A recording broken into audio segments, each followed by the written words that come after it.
හයි ළමයි ඔයාලා හැමෝම හොඳින් ඇති කියලා හිතනවා. ඔන්න ටිකක් කාලයකට පස්සේ මං ආයෙ ආව වීඩියෝ එකක් අරගෙන මේ දවස්වල මගෙන් ගොඩක් අය අහන ප්‍රශ්නයක් තමයි වීසා ඉන්ටර්විව් එකකට කොහොමද ෆේස් කරන්නේ, මොන වගේ ප්‍රශ්න දාන්න පුළුවන් කියලා. මොකද දැන් අපි වීසා ප්‍රොසෙස් කරන්න පටන් ගන්න කාලේ තමයි මේ යන්නේ. ඉතින් මම හිතුවා මේ ගැන මම වීසා ඉන්ටර්විව් එකට ෆේස් කරද්දී මොන වගේ ප්‍රශ්නද ඇහුවේ කියන දේ ඔයාලත් එක්ක ෂෙයා කරගන්න.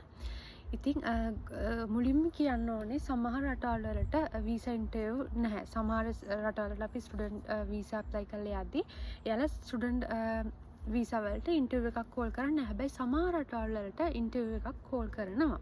ඒතර මම මුලින්ම වීසා ඇප්ලයි කළේ හංගරි වලට. ඉතින් මට පොඩි ඉන්ටර්විව් එකක් තිබ්බා. ඒක තිබ්බේ මම වීසා ඇප්ලයි කළේ VFS එක හරහා. එතකොට වීසා ඉන්ටර්විව් එකක් තිබ්බේ VFS එකේ. එතකොට එයාලා මට මේල් එකක් කිව්වා මෙන්න මෙදාට වීසා ඉන්ටර්විව් එක තියෙනවා කියලා. එතකොට මට VFS එකනුත් කෝල් කරලා කිව්වා වීසා ඉන්ටර්විව් එක ෂෙඩියුල් කරලා තියෙනවා මෙන්න මෙදාට කියලා. එතකොට ඒක ඔන්ලයින් තමයි තිබුණේ මට. හැබැයි මට ඒක ගෙදර ඉඳන් කරන්න බෑ. මම යන්න ඕනේ VFS එකට. VFS එකේ තියෙනවා ස්පෙෂල් රූම් එකක්. ඒ වගේ වීසා ඉන්ටර්විව් වලට හදලා තියෙන කොන්ෆරන්ස් රූම් එකක් වගේ. එතකොට ඔයාට ඒකට ගිහිල්ලා තමයි එයාලත් එක්ක වර්චුවල් සම්බන්ධ වෙලා එයාලා අහන ප්‍රශ්නට උත්තර දෙන්න තියෙන්නේ. ඔන්න ඔය ටික තමයි බේසික් දේවල් වීසා ඉන්ටර්විව් එක තියෙන. එතකොට ඔයා මෙතනදී කිසිම ඩොකියුමන්ට් එකක් අරන් යන්න ඕනේ නැහැ. මොකද එතනදී කරන්නේ ඔයා එයාලට යවුව ඩොකියුමන්ට් ටික ඇත්තද බොරුද, ඒකේ තියෙන ඇත්ත ඩීටේල්ස් ඇත්තද බොරුද කියන එක සර්ටිෆයි කරගන්න වගේ තමයි එයාලා අහන්නේ. ඒ වගේ ඉන්ටර්විව් එකක් කෝල් කරන්නේ.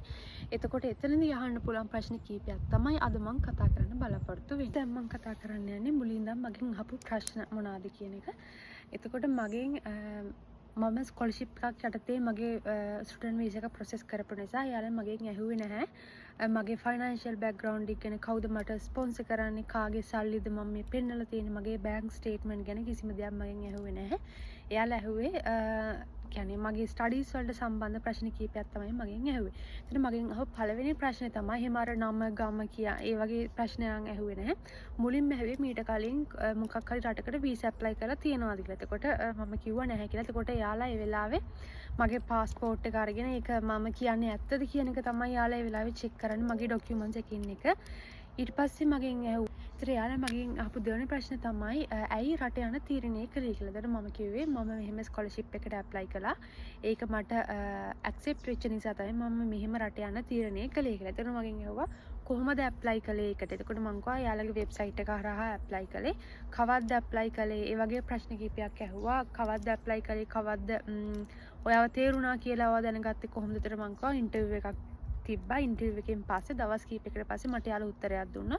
ඊට පස්සේ මගේ ඇක්සෙප්ට් ලෙටර් එක යාළුවා මට එව්වා කියලා. එතකොට කවද්ද ඇක්සෙප්ට් ලෙටර් එකේ මොන කාලේ වගේද? එහෙම අන්න ඒ වගේ මගේ ඇක්සෙප්ට් ලෙටර් සම්බන්ධ ප්‍රශ්න කිහිපයක් මගෙන් ඇහුවා. අන්න ඒ වගේ ඩේට්ස් ගැන ඇහුවා. කොහොමද මම ප්‍රෝග්‍රෑම් එක ගැන මම කොහොමද මේ ස්පෙસિෆික් ප්‍රෝග්‍රෑම් එක ගැන දැනගත්තේ, අන්න ඒ වගේ දේවල් ඇහුවා. ඊට පස්සේ ඇහුවේ මගේ ස්ටඩීස් වලට සම්බන්ධ ප්‍රශ්න කිහිපයක්. ඇයි මම මේ ප්‍රෝග්‍රෑම් එකට ඇප්ලයි කරන්න හිතුවේ, ඇයි මම මේ ප්‍රෝග්‍රෑම් එකට විශේෂයෙන් ඇප්ලයි කරන්න කියලා එයාලා මගෙන් අහුවා. එතකොට මම කිව්වේ මම බැචලර් වලට ඉගෙන බැචලර්ස් කරලා තියෙන්නේ මෙන්න මේ සයිඩ් එකෙන්. එතකොට මම මාස්ටර් එක කරන්නේ මැටීරියල් ඉන්ජිනියරින් සයිඩ් එකෙන්. මගේ බැචලර් එක තියෙන්නේ පොලිමර් ප්‍රොසෙසින් සයිඩ් එකෙන්. එතකොට ඒකේ සමහර ඒ කියන්නේ මට ඒකේ සොලිඩ් බෑග්ග්‍රවුන්ඩ් එකක් තියෙනවා. එතකොට මේ මගේ මාස්ටර් එකේ මෙන්න මේ වගේ කෝසස් තියෙනවා. මම බැචලර් එකේදීත් අන්න ඒ කෝසස් වල බේසික්ස් කම්ප්ලීට් කරලා තියෙනවා. ඒ වගේ මම නම් කීපයක් කිව්වා. අන්න ඒ නිසා තමයි මම හිතනවා මේක හොඳ ඔපචුනිටි එකක් මට මගේ නොලෙජ් එක එක්ස්පෑන්ඩ් කරගන්න. ඒ වගේම ඉන්ටර්නැෂනල් මේ ලෙවල් එක ගිහිල්ලා ඉගෙන ගන්න, අනිත් රටවල් වල යාළුවෝ හම්බ වෙන්න. එතකොට හයිටෙක් ඉක්විප්මන්ට්ස් පාවිච්චි කරලා ලැබ් වල එක්ස්පීරියන්ස් ලබා ගන්න. අන්න ඒ නිසා තමයි මම මේ ප්‍රෝග්‍රෑම් එකට ඇප්ලයි කළේ කියලා තමයි මම කිව්වේ. ඊපස්සේ යාළුවා මගෙන් අහපු තව ප්‍රශ්නයක් තමයි ඇයි මම මේ යුනිවර්සිටි එක තෝරගත්තේ කියලා. එතකොට මං කිව්වා මේ යුනිවර්සිටි එක හංගරි වල තියෙන ඉන්ජිනියරින් වලට හොඳම යුනිවර්සිටි එක තමයි දැන් මම ඉගෙන ගන්නේ. ඒ නිසා තමයි මම ඇත්තට මේක අපේ ප්‍රෝග්‍රෑම් එකේ තිබ්බ යුනිවර්සිටි එක. එහෙම නැතුව මට යුනිවර්සිටි එක කියන්නේ හංගරි වල වෙනත් යුනිවර්සිටිස් තිබ්බේ නැහැ. නමුත් මට තිබ්බා වෙන වෙන රටවල් සිලෙක්ට් කරගන්න පුළුවන් වුණා. හැබැයි මම සිලෙක්ට් කළේ හංගරි. හංගරි වල යුනිවර්සිටි ඔෆ් මිෂ්කොල්ස් කියන්නේ මම දැනට ඉගෙන ගන්න යුනිවර්සිටි එක තමයි මේ ප්‍රෝග්‍රෑම් එකට ස්පෙસિෆයි කියන්නේ assign වෙලා තිබ්බේ යුනිවර්සිටි එක. එතකොට මම එහෙම කියද්දී ඇහුවා මම සිලෙක්ට් කළාද නැත්නම් ඒක ප්‍රෝග්‍රෑම් එක හරහා ඔයාට හම්බ වෙච්ච යුනිවර්සිටි එකද ප්‍රෝග්‍රෑම් එකේ තියෙන නිසා ඔයා ඒක සිලෙක්ට් කරගත්තද? එතන මං කෝ ප්‍රෝග්‍රෑම් එකට assign වෙලා තියෙන යුනිවර්සිටි එක තමයි මේක. ඒ නිසා තමයි මං මේ යුනිවර්සිටි එක තෝරගත්තේ කියලා. ඊට පස්සේ යාළුවා මොනවද මං මේ යුනිවර්සිටි එක ගැන දන්නේ කියලා. එතකොට මම කිව්වේ ඒක හංගරි වල තියෙන ඉන්ජිනියරිං වලට ගොඩක්ම ෆේමස්ම කියන්නේ හයි රෑන්කින් තියෙන යුනිවර්සිටි එක. ගොඩක්ම ඒක වැදගත් වෙන්නේ මයිනිං ඉන්ජිනියරිං තමයි ගොඩක්ම ෆේමස් වෙන්නේ ඒ සයිඩ් එකෙන්. ඒකට සම්බන්ධ ගොඩක් හොඳ ප්‍රොෆෙසර්ස්ලා ඉන්නවා. ඒ වගේ දේවල් තමයි කිව්වේ. ඊට පස්සේ එයාලා තව මගෙන් ඇහුවේ නෑ. හැබැයි තව මගේ යාළුවෙක්ගෙන් අහලා තිබ්බා යුනිවර්සිටි එකේ රෑන්කින් එක මොකද්ද? රෑන්කින් එක මොකද්ද කියලා අහුවම එයාලා අහලා තිබ්බා ග්ලෝබල් රෑන්කින් එක, කන්ට්‍රි වයිස් රෑන්කින් එක, ඒ වගේ රෑන්කින් මොනවාද කියලා අහලා තිබ්බා. හැබැයි මගෙන් ඒ ප්‍රශ්නේ ඇහුවේ නෑ. හැබැයි මගේ යාළුවාගෙන් එයා හංගරි වලටම තමයි ඇප්ලයි කළේ. එයාගෙන් අන්නේ ප්‍රශ්නේ අහලා තිබ්බා. යුනිවර්සිටි රෑන්කින් එක මොන කැටගරි එකේද තියෙන්නේ? කන්ට්‍රි වයිස් කැටගරි එකකින් කීයද? ග්ලෝබල් කැටගරි එකකින් කීයද කියලා තමයි එයාලා අහලා තිබ්බේ. ඊට පස්සේ මගෙන් ඇහුවා එහෙම යුනිවර්සිටි එක කිව්ව තෝරගත්තේ ඇයි කියලා ඇහුවා. ඊට පස්සේ යාළුවා මගෙන් ඇහුවා යුනිවර්සිටි එකේ ඒ ප්‍රශ්න ටික අහලා ඉවරනාන් පස්සේ ඇයි හංගරිම සිලෙක්ට් කරගත්තේ කියලා. මොකද මගේ ප්‍රෝග්‍රෑම් එක යටතේ මට තෝරගන්න පුළුවන් කම තිබුණා. ෆස්ට් එක කම්ප්ලීට් කරන්න පෘතුගාල්, university of Lisbon, Bordeaux, university of Bordeaux, France, Estonia අන්නේ රටවලිනුත් මට සිලෙක්ට් කරගන්න පුළුවන්කම තිබුණා. හැබැයි මම තෝරගත්තේ හංගරි. මොකද මම ඒකේ ඒ තිබ්බ කරිකියුලම් එකට අපේ තිබ්බ සබ්ජෙක්ට්ස් වලට කැමති නිසා. දැන් පෘතුගාල වගේ තිබ්බොත් එයාලගේ ගොඩක් තියෙන්නේ entrepreneurship පැත්ත, එතකොට sustainability පැත්ත. හැබැයි හංගරි වල engineering side එක වැඩිපුර තිබ්බා. අන්නේ ඒක. එතකොට මම කිව්වේ ඒකේ තියෙන සබ්ජෙක්ට්ස් වල මේ කෝසස් වලට ඒ කෝසස් උගන්වන ප්‍රොෆෙසර්ස්ලාට යාලගේ රිසර්ච් බෑග්ග්‍රවුන්ඩ්ස් වලට මම ගොඩක් කැමතියි. විශේෂයෙන්ම මගේ බේසික්ස් වලට අලයින් වෙන කෝසස් තිබ්බේ හංගරි, යුනිවර්සිටි ඔෆ් මිෂ්කොල්ස් වල. අන්නේ නිසා තමයි මම තෝරගත්තේ හංගරි. මේ හංගරි මගේ පළවෙනි ඩෙස්ටිනේෂන් එක විදිහට. ඊට පස්සේ යාලා ඇහුවා මම මොනවද හංගරි ගැන දන්නේ කියලා. එතකොට ඇත්තටම මට ඒ ගැන ලොකු අයිඩියා එකක් තිබ්බේ නැහැ. එතන මම පොඩි දේවල් ටිකක් තමයි කිව්වේ. මම කිව්වේ එයාලගේ මේන් ලැන්ග්වේජ් එක හංගරියන් ලැන්ග්වේජ් එක. ඒ වගේ මේක රටවල් 7කින් වට වෙලා තියෙන්නේ. එයාලා බෝඩර් ෂෙයා කරගෙන රටවල් 7ක් එක්ක. ඒ වගේ පොයින්ට්ස් කීපයක් තමයි කිව්වේ. මොකද මම ඒ ගැන වැඩිපුරම දැනන් හිටියේ නැහැ. එතකොට ඒ වගේ ඔයාලත් ඉන්ටර්විව් එකට යද්දී ඔයා ඒ රට ගැන මොනවද දන්නේ කියලා ඔයාට කියන්න තව මම කිව්වා කැපිටල් එක මේක. එතකොට ලෝකේ 40 මට හරියට මතක නෑ දැන් 47 වෙනියට බිගස්ට් ඉකොනොමි එක තියෙන රට. අන්න ඒ වගේ ෂෙනගන් කන්ට්‍රි එකක්. අන්න ඒ වගේ පොඩි කීපයක් තමයි මට කියන්න පුළුවන් වුණේ. ඔයාලත් යනකොට ඇයි ඔයා යුනිවර්සිටි එක තෝරගත්තේ, යුනිවර්සිටි එකේ තියෙන විශේෂත්වය සහ රටේ තියෙන විශේෂත්වය ගැන දැනගෙන යන්න. ඊට පස්සේ මගේ තව යාළුවෙක්ගෙන් එයාලා අහලා තිබ්බා යුනිවර්සිටි එකේ තියෙන සිටි එක මොකද්ද? සිටි එක කියන්නේ මොකද්ද? දිස්ත්‍රික් එක මොකද්ද? කියන්නේ කොන්ටිනෙන්ට් එක මොකද්ද කියලා අහලා තිබ්බා. ඊට පස්සේ හරියටම තියෙන සිටි එක මොකද්ද කියලා අහලා තිබ්බා. එතකොට අන්න ඒ වගේ මගෙන් ඇත්තට මේ වගේ ප්‍රශ්නයක් ඇහුවේ නැහැ. හැබැයි අන්න ඒ වගේ ප්‍රශ්නත් අහන්න පුළුවන්. ඒ නිසා ඔයාලා යද්දී ඒ වටපිටාව ඒ වගේ දේවල් ගැන දැනගෙන ඉන්ටර්නෙට් එකෙන් සර්ච් කරලා නැත්නම් දැනට ඉන්න කෙනෙක්ගෙන් අහගෙන අන්න ඒ වගේ ලෑස්ති වෙලා යන්න. මොකද ඒව වලින් එයාලා ඔයාලට මාක්ස් ගන්න තියෙන ප්ලස් පොයින්ට්ස් ගන්න වැඩි වෙනවා. ඊට පස්සේ මගෙන් ඇහුවේ එකමොඩේෂන් ගැන. එතකොට එකමොඩේෂන් කොහොමද මම ප්ලෑන් කරලා තියෙන්නේ, කොහේ ඉන්නද කියලා තමයි අහලා තිබ්බේ. එතකොට මට මගේ ස්කෝලර්ෂිප් එකෙන්ම හම්බෙලා තිබ්බ හොස්ටල්. මෙහි ඩෝමිටරි ෆැසිලිටිස් හම්බෙලා තිබ්බා. එතකොට මම කිව්වා ඩෝමිටරි. මොකද මගේ ලෙටර් එකක් තිබ්බා ඩෝමිටරි ෆැසිලිටිස් තියෙන. ඒතර යාලා එක්ක අර ඒ ඩොකියුමන්ට් එක රිෆර් කරන ගමන් මගෙන් ප්‍රශ්න අහනවා. මොකද්ද මට තියෙන හොස්ටල් එකේ තියෙන හොස්ටල් කීපයක් තියෙනවා. ඒ හොස්ටල් වලට නම් තියෙනවා. ඒකට මට තිබ්බ හොස්ටල් එකේ නම මම කිව්වා. ඊට පස්සේ ඇහුවා යා ඒකේ ඉඳන් යුනිවර්සිටි එකට දුර කොච්චරක් තියෙනවද? ඇත්තටම විනාඩි 5ක් විතර ඇවිදගෙන යන දුර තමයි මට තිබ්බේ. එතකොට අන්න ඒ වගේ ඔයාගේ එකමොඩේෂන් ගැන ඒවවල වටපිටාවේ ඒකේ ඇඩ්‍රස් එක අන්න ඒකේ ඩිස්ටන්ස් එක, එතකොට සිටි එකට තියෙන ඩිස්ටන්ස් එක අන්න ඒ වගේ බේසික් ඩීටේල්ස් ටිකක් දැනගෙන යන්න. එතකොට මගෙන් ඇහුවේ අන්න ඒ ප්‍රශ්න ටික විතරයි. හැබැයි ඔයා සෙල්ෆ් පේයින් යනවා නම් නැත්නම් හාෆ් ස්කෝලර්ෂිප් නැත්නම් ඔයා මොන හරි වගේ ෆයිනෑන්ෂියල් දේවල් පෙන්නලා යනවා නම් එතකොට ඔයා තව ප්‍රශ්න වල ලෑස්ති වෙන්න ඕනේ. කියන්නේ ඔයාගේ කොහොමද ඔයාට මේ සල්ලි හම්බුනේ, කවුද ඔයාට ස්පොන්සර් කරන්නේ, එතකොට ඔයා කිව්වොත් ඔයාගේ අම්මා හරි තාත්තා හරි, එතකොට අම්මා හා තාත්තගේ රස්සාව මොකක්ද, එයාලගේ මාසික ආදායම කොච්චරක් හම්බ වෙනවද, අන්න ඒ වගේ දේවල් එයාලා අහනවා. මොකද ඔයා ෆයිනෑන්ෂියල් ප්‍රූෆ් පෙන්නද්දි අන්නේ ඒවට අදාළ ඩොකියුමන්ට් යවුවයින් පස්සේ ඒ ඩොකියුමන්ට්ස් රිෆර් කරන ගමන් තමයි ඔයාගෙන් මේ ප්‍රශ්න ටික අහන්නේ. ඒකට ඔයාගේ යවන ඩොකියුමන්ට්ස් වල මොනවාද ඇත්තටම තියෙන්නේ කියලා දැනගෙන ඉන්ටර්විව් එකට යන්න. මොකද මගේ යාළුවට එහෙම වුණා. මොකද එයාට තිබ්බේ හාෆ් ස්කෝලර්ෂිප් එක.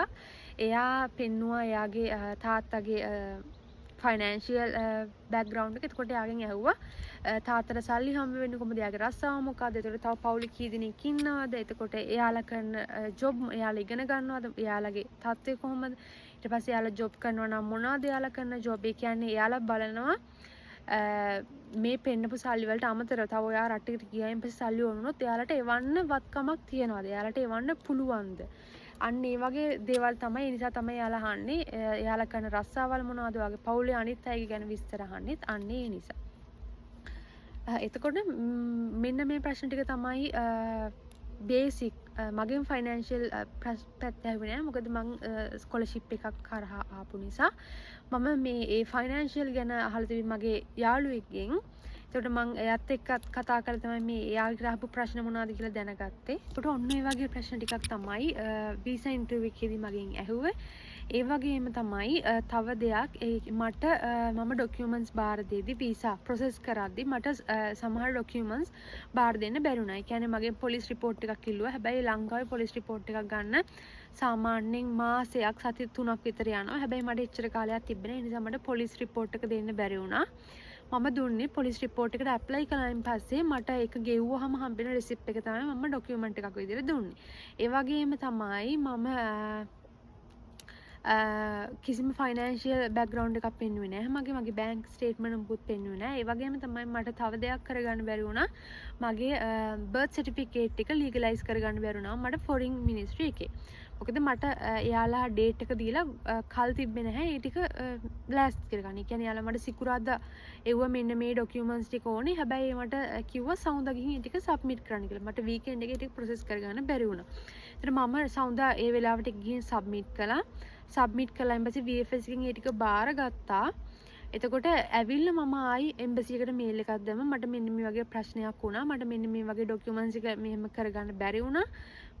ඒක කරුණාකරලා කන්සිඩර් කරලා බලන්න. ඒ කියන්නේ මොකක් හරි අඩුපාඩුවක් තියෙනවා නම් මට ආයි මේක එවන්න ඕනේ නම් මට ආයි ඒක එවන්න පුළුවන් කියලා. එතකොට මම ඉන්ටර්විව් එකට ගියායින් පස්සේ මම VFS එකත් එක්ක කතා කළායින් පස්සේ යාලා කිව්වා ඉන්ටර්විව් එක ඉවරුණායින් පස්සේ ඩොකියුමන්ට් ප්‍රශ්න ගැන අහන්න. ඒ කියන්නේ මම තව ඩොකියුමන්ට්ස් එවන්න ඕනේද, මට මෙන්න මෙහෙම දෙයක් වුණා කියලා. ඒකට මම ඉන්ටර්විව් එකකින් පස්සේ කිව්වා මට මෙහෙම ප්‍රොසෙස් කරගන්න බැරි වුණා. ඒ ඩොකියුමන්ට්ස් ටික ඕනේ නම් මම ඒ වෙලාවේ අරන් ගිහින් තිබ්බේ ඩොකියුමන්ට් ටික මට දැන් කියන්නේ පෙන්නන්න පුළුවන් මංගාව තියෙනවා. නම් මට එවන්න පුළුවන් කියලා. නමුත් එයා කිව්වා එහෙම ඒ කියන්නේ ඕනේ නැහැ කියලා. එහෙම කරන්න ඕනේ නැහැ කියලා.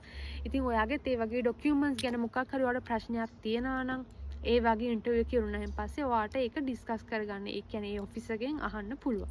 මේ වීසා ඔයා දීපු ඩොකියුමන්ට් ගැන ඔයාලට මොකක් හරි ප්‍රශ්නයක් තියෙනවා නම් ඒ වගේ ඉන්ටර්විව් එකේ අවසානයේදී ඔයාලට පුළුවන් ඔයාගේ ඉන්ටර්විව් එක කරපු ඔෆිසත් එක්ක මොන හරි ප්‍රශ්නයක් තියෙනවා නම් එහෙම කතා කරන්න පුළුවන්. ඒතර අන්න ඒ වගේ ප්‍රශ්න විනාඩි 10ක් 15ක් අතර පොඩි ප්‍රශ්න කීපයක් තමයි යාළුවාගෙන් අහන්නේ. ඊට පස්සේ මේ ඉන්ටර්විව් එක තිබිලා සාමාන්‍යයෙන් සති 2ක් 3ක් අතර කාලයක් යද්දී ඔයාට වීසා එක ග්‍රාන්ට් වෙනවා. මොකද හංගරි මම කතා කරන්නේ හංගරි ගැන. මොකද හංගරි කියන්නේ එහෙම ලොකු කම්පිටිෂන් එක ගොඩක් අය යන්න ඉන්න රටක් නෙමෙයි. ඒ නිසා සාපේක්ෂව මාසයක් ඇතුළත ඔයාට වීසා හදාගන්න පුළුවන්. මම දන්නේ නැහැ සාමාන්‍යයෙන් ජර්මනි, ෆ්‍රාන්ස් ඒ වගේ ගොඩක් බිසි එම්බසි එක කොච්චර කල් යනවද කියලා. ඉතින් මම හිතනවා මේ වගේ ප්‍රශ්න තමයි ගොඩක් වීසා ඉන්ටර්විව් වලදී අහන්නේ. මම වීසා ඉන්ටර්විව් එකට යන්න කලින් ලෑස්ති වුණේ නිකන් YouTube එකේ වීඩියෝ කීපයක් බලලා. ඒ වගේ එතකොට එයාලගේ අහතිවි මෙන්න මේ වගේ ප්‍රශ්න කීපයක් තමයි. ඊට අමතරව ප්‍රශ්න එකක් දෙකක් වැඩිපුර ඇහුවා. අන්න ඒ වගේ බේසික් ප්‍රශ්න කීපයක් තමයි අහන්නේ. ඉතින් මම හිතනවා මම අද කතා කරපු දේ ඔයාලට වැදගත් වෙයි කියලා. ඔයා වීසා ඉන්ටර්විව් එකකට යන බලාපොරොත්තුෙන් ඉන්න කෙනෙක් නම් හරි, ඔයා වීසා ඇප්ලයි කරන්න බලාපොරොත්තුෙන් ඉන්න කෙනෙක් හරි, වැදගත්ම දේ තමයි ඔයාගේ ඩොකියුමන්ට් ටික හරියටම සබ්මිට් කරන එක. හරියට සබ්මිට් කරලා ඒවවල හරි ඩොකියුමන්ට් සබ්මිට් කරන්න ඕනේ. ඔයාගේ ඔරිජිනල් ඩොකියුමන්ට්ස් හැමතිස්සෙම සබ්මිට් කරන්න ඕනේ. හැබැයි ඒ කියන්නේ සමහර අය හිතනවා මගේ ඩිග්‍රී සර්ටිෆිකේට් මට එකයි තියෙන, ආයි ගන්න බෑ, මම මේක නැති වුණොත් ආයි හම්බ වෙන්නේ නැති වෙයි කියලා. හැබැයි ඔයාගේ වීසා එක ස්ටෑම්ප් කරලා ඔයාගේ පාස්පෝර්ට් එකත් එක්ක ඒවා දියාලා ඔයාගේ ඒ ඔරිජිනල් ඩොකියුමන්ට්ස් ටික සේරම එවනවා. ඔයා දීපු ෆොටෝකොපි ටික විතරක් යාලත් එක්ක තියාගන්නවා. ඒ නිසා අනිවාර්යෙන් ඔයාගේ ඔරිජිනල් ඩොකියුමන්ට්, එයාලා ඉල්ලන ඔරිජිනල් ඩොකියුමන්ට් ටික සබ්මිට් කරන්න ඕනේ. ඒ කියන්නේ බය වෙන්න දෙයක් නැහැ. මොකද මේ ඩොකියුමන්ට් ටික ආයි අපිට අනිත් පැත්තට හම්බ වෙන නිසා. ඉතින් ඔන්න ඔය වගේ කරුණු කීපයක් තමයි මට ඔයාලට කියන්න උවමනාව උනේ වීසා ඉන්ටර්විව් එකක් ගැන. ඉතින් මං හිතනවා මේ වීඩියෝ එක ඔයාලට ප්‍රයෝජනවත් වෙයි කියලා. ඉතින් ඔයා තාමත් මගේ channel එකට අලුත් කෙනෙක් නම් මම කතා කරන්නේ ස්කෝලර්ෂිප් කොහොමද ස්කෝලර්ෂිප් එක සෙකියුර් කරගන්නේ, ඒකට ඇප්ලයි කරන ඩොකියුමන්ට්ස් මොනවාද, අන්න ඒ වගේ බේසික්ස් ස්කෝලර්ෂිප් එකට අදාළ ස්ටුඩන්ට් කෙනෙක් විදියට ඔයා රට යන බලාපොරොත්තු වෙනවා නම් එයාලට අවශ්‍ය දේවල් ගැන තමයි කතා කරන්නේ. ඉතින් ආයි වීඩියෝ එකක් අරන් එනකන් ඔයාලා හැමෝටම සුබ දවසක්.